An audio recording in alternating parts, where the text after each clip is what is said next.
Hi, Marty. How are you? Hey Ross, good to see you. Good to see you too. It's been way too long. Way too long, buddy. Last time I sent you a text message, had I been able to get a flight to Atlanta, I was. You were only over, I think, for 4 days, Yeah.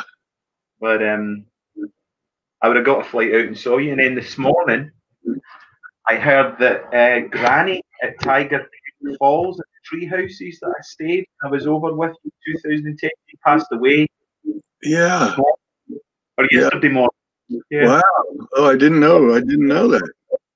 yeah. She must be about 100 years old. Oh my gosh, she's gotta be. She must be, I think she was. I think she was 90 when I was there, and that was 10 years ago. Yeah, yeah, yeah. So yeah, I'm really looking forward to hearing what you've got to say about the the brain and the nervous system and how this coronavirus is affecting people both individually and collectively. Yeah. What's your thoughts? Well, there's a lot of different aspects to this issue. Uh, I think, the one of the biggest challenges when we connected here a few minutes ago before we got on air is that there's a collective worldwide fear of death that's come up and a recognition of our own mortality. I mean, nobody thinks about dying. I mean, we just kind of go on, and everybody thinks that life's just going to go on. And so all of a sudden, we all get this collective wake up call, and it's scary, and the body and the brain and the nervous system reacts out of survival. So all of our deepest, most basic fears and instincts get triggered, and it's personal and it's collective. So in one sense, it's a great challenge, like you said, adversity. But in another sense, it's an awesome um, uh, opportunity because you know I think it was Blaise Pascal. As I was coming down here to the basement to figure out my computer. Blaise Pascal said, "The biggest problem with humanity," and I know I'm not getting this quote right, so maybe somebody looks it up. The biggest problem with people and humanity is nobody can sit alone in a room for 3 hours. Well, this is a lot more than 3 hours. This one, and the I don't know how much your audience knows me, but I'm this, been on a spiritual path for 35 years and teach meditation and all this other stuff. So, so in a certain sense, for people like me, wow, what an opportunity. We get to sit here and go into meditation and do a lot of introspection and self-examination. And I know you're doing an awesome job with your your videos with the 12 steps. I think that's absolutely wonderful. But see, that's the opportunity for us all. And if we can reframe what's happening, I mean, clearly this is a devastating um, uh, worldwide issue that's going to change forever, probably. And the question is, can it change in the right way? And can it change things really so that collectively our nations, our governments start really paying attention to what's going on here? So that's collective, but as individuals, it gives us this chance, this opportunity to really go inside ourselves.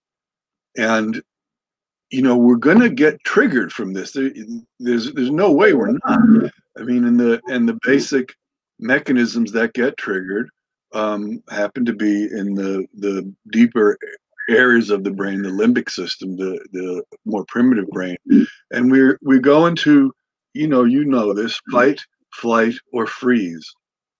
So when fight comes up, that's actually good because that's a little bit of adrenaline, epinephrine, and that actually is anti-inflammatory. So there's nothing wrong with getting a little jazzed up about this. I hope people aren't worried about that. It's when it goes over the edge and it gets too much and it starts to burn us out. Flight, this tendency to want to run away and get away from this. We know we can't. We're all, doing our best to shelter in place, and in a certain sense, that's flight, and it gives us a certain feeling of safety. So that's another reaction that's natural. The problematic reaction is freeze, and freeze means that we stop coping and we start giving up and surrendering, and that's where you see the nervous system start to break down. That's where we really get into trouble. That's hopelessness, helplessness. So it's important that people maintain a certain degree of hopefulness. It's easy to catch yourself slipping off into, oh my God, this is it. I hear many apocalyptic themes and conspiracy theories that lead to apocalyptic things and themes and so on. But there's a few things we have to understand. One, and this is always challenging whenever I mention it, we're not these bodies. We are spiritual beings. We're living in these bodies, and someday we're going to be leaving them. So this is a chance for us, a time for us to really grasp that and look at that and contemplate that and meditate on that and get as real as we can about what we actually are. And we're not these flesh and bones. We're something that is animating them. So I've noticed lately, I don't do a lot of news. I check in on the news every day just to see what's going on. But I've noticed that there's a massive surge of meditation groups online, meditation apps now, and so on. And I think that these are really, really important. I think it's really important for everybody. If meditation is not too uncomfortable, I think it's important to learn how to meditate, because when you meditate, you start telling your body everything's okay. You're sitting here quiet, you're breathing, you're praying, doing a mantra, whatever it is you do, whatever type of meditation you've learned. But you're telling your body it's okay, instead of all these other messages coming from all around us saying it's not okay. So it's very important to do that every day, to tell the body that it's okay. Breathe, slow your breath down, watch what's going on in your mind. Just watch it. This notion of mental quieting or quiet mind. I think I heard Deepak Chopra the other day said that's an oxymoron. The mind's very nature is not to be quiet. So we don't have to worry about that. We just sit, focus on the breath, meditate however we can. If we have a spiritual inclination, use that. But that's what's going to pull us all through this individually, so that we don't see our nervous systems want to freak out. They want to go into these primitive mechanisms of survival and instinctive reactions, but we don't have to go there. We have this higher cortex, this rational brain, and we activate that when we meditate, and we quiet down those more primitive areas of the brain when we meditate. So that's one of the really important things for everybody to be doing. You also mentioned, I think it was you, I saw a post today or yesterday about inflammation. Was that you? I don't think I posted something about inflammation today. Maybe over the weekend. Okay, yeah. It was very good anyway. Pointing out, certain foods are anti-inflammatory, but for this virus and for the sake of our immune systems, it's extremely important to pay attention to every piece of food that we put in our mouths, everything that we drink. And you can summarize it in a few basic rules. No sugar. Absolutely. Sugar's out. Annihilates the immune system. Trans fats, obviously trans fats. And then, of course, processed and refined foods. All those things, obviously. And when I say this, I'm not just saying this as dietary recommendations. I'm saying this as recommendations for the nervous system to stay as calm and balanced as possible. There's a couple of other things, though, that I don't see many people talking about. And one of them is, believe it or not, extra virgin cold pressed olive oil, extremely important, loaded with polyphenols, and is one of the most potent antioxidants there is, as well as anti-inflammatory. So I want to throw that in too. It's enormously important. That's, that's simple for anyone to get, you know, without going into the coconut oil, and anybody can get extra virgin cold pressed olive oil and start drizzling it in their salads, and you know. There's a doctor over here, Dr. Gundry. He wrote the book called The Plant Paradox, and another one called Longevity Paradox. And Dr. Gundry, you know, pointed out that there are certain fruits and vegetables that are inflammatory. They have lectins, and lectins are the natural substances in fruits and vegetables to protect them. Well, some people are very sensitive to them, and so foods like the nightshade family, tomatoes, potatoes, eggplant, pepper, they can really aggravate certain people. So he says to avoid them, but then, you know, obviously eat the fruits and vegetables that aren't high in lectins, that aren't inflammatory. And he says the reason you eat salad is so you can get your olive oil in. So the other one is mushrooms, though. Good old, plain old mushrooms, enormously effective at triggering the immune system and boosting the immune system. So any kind of mushrooms, you don't have to go out and buy the very expensive ones. The good old, here in the US, are called white button mushrooms. They're very, very good. So this, you know, these things will boost the immune system, boost the nervous system, keep us healthy. And then the obvious things, I think you mentioned these two.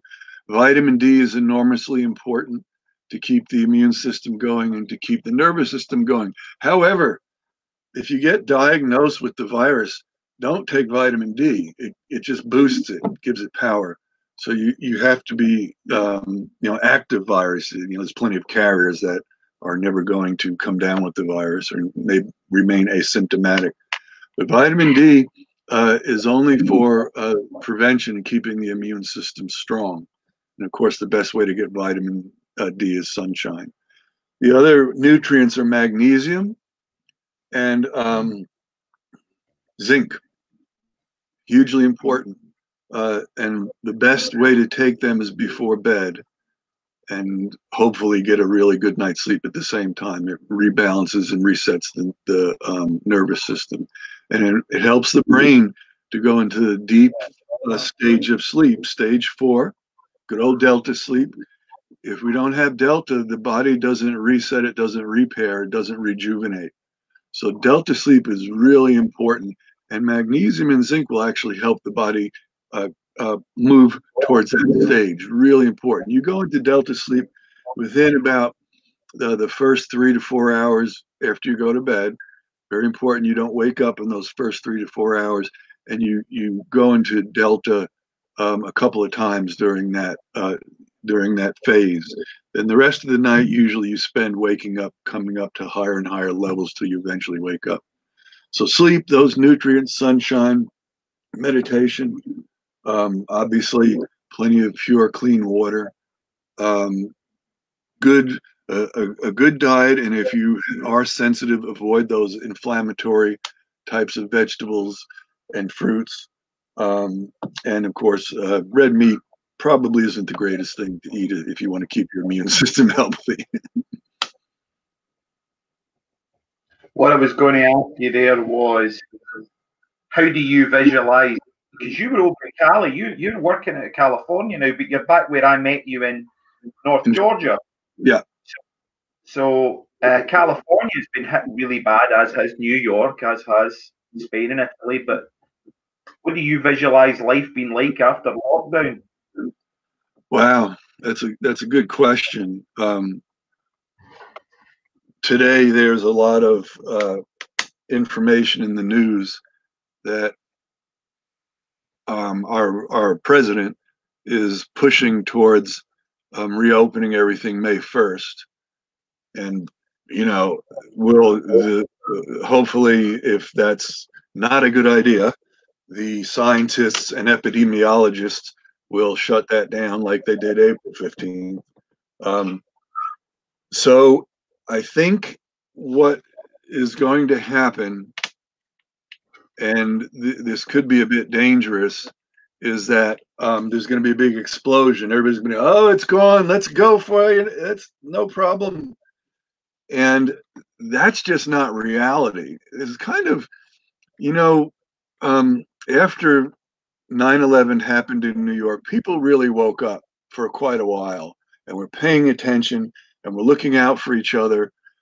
And it was, people woke up, but then they fell back asleep again. You know, I'm talking about collectively, and this isn't a judgment. It's just simply what happens. So if we don't hold on to this wake up call and make some huge changes, things are really, really going to get tough. It's going to be very challenging. So hopefully there's going to be big changes. There's going to be big wake up calls. We're going to take a look at the healthcare system. You know, we are no longer isolated sovereign countries anymore. We obviously, look at this. We are all intimately connected with one another, and not just through this media here, but this thing passed around the world, you know, with thousands of miles apart, very rapidly. So we're really going to have to pay attention to this whole issue about how do we see to our health, number one, and how do we see to our safety, number two, and how do we maintain the worldwide economy now? We're all connected.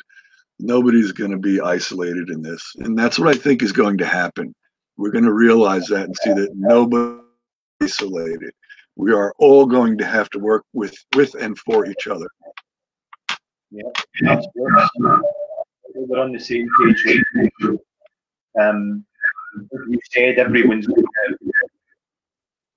kind of starved. They've been starved of the stimuli externally, the shopping, the going out, the clubbing, the connecting, the going for a coffee, the going for a beer, the partying, and people are. And what I spoke about this morning was like what I realised. So many people are having like a white knuckle sobriety. They're just holding their breath. They're not actually experiencing it moment to moment. And you know, this is a once in a lifetime deal. This is a once in a lifetime gig. They've pulled the plug on the world. They've shut it down. You're just holding your breath, waiting for them to turn the power back on. You're actually not going to be reaping the reward of the step-by-step intricate journey that's taking you inward. It's slowly taking you inside, and it's allowing you to enter into all those narrow places within ourselves that we've been avoiding through stimuli. And people I know that don't even drink so much. But I'm reading their comments on social media. Can't wait to go out. I can't wait to go out and get drunk after that's finished. Well, it's like that thing. It's like if you're either going to go on a diet just because you're going to a wedding or you're going to get married and then eat like a pig after it, or you're actually going to go on a diet and make it a lifestyle change and you're doing it for the rest of your life. Yeah. So that we're in two positions in the marketplace where there's people that's holding their breath waiting for it to go back to normal, and there's the people that's actually getting to experience the going inward, the feeling and letting it go, the feeling and processing it through. Yeah.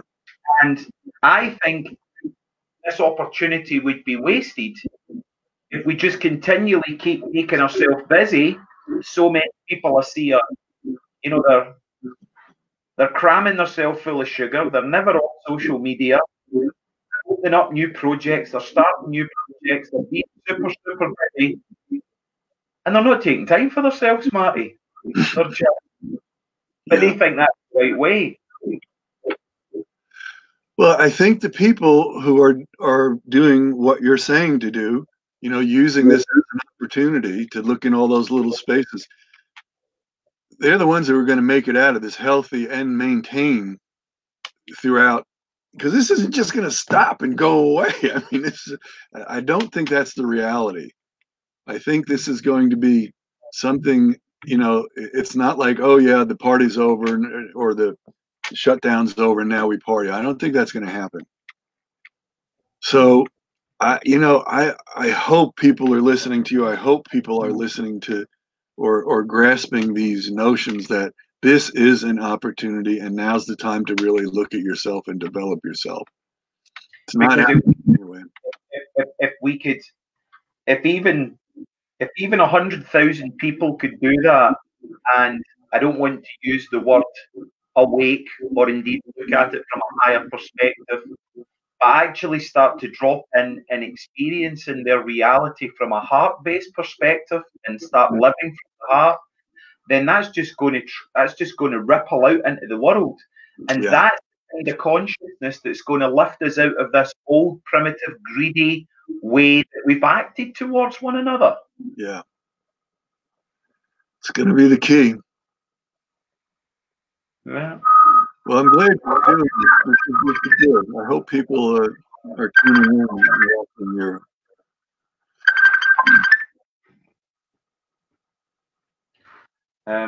You get is that all right? That was coming through in my computer there, I think. Sorry, what were you saying there, Marty? I hope people are tuning into you and following you along with it. I think it's really good what you're doing. Well, listen, it's been great chatting with you. Thanks for your time. Yeah. I'm sorry about the technical difficulties at first, but we got it. What age are you now, Marty? What age are you? I'll be 63 next month. Goodness.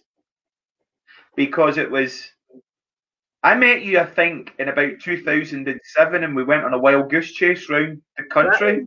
That was an adventure. That wasn't a wild goose chase. That was phenomenal.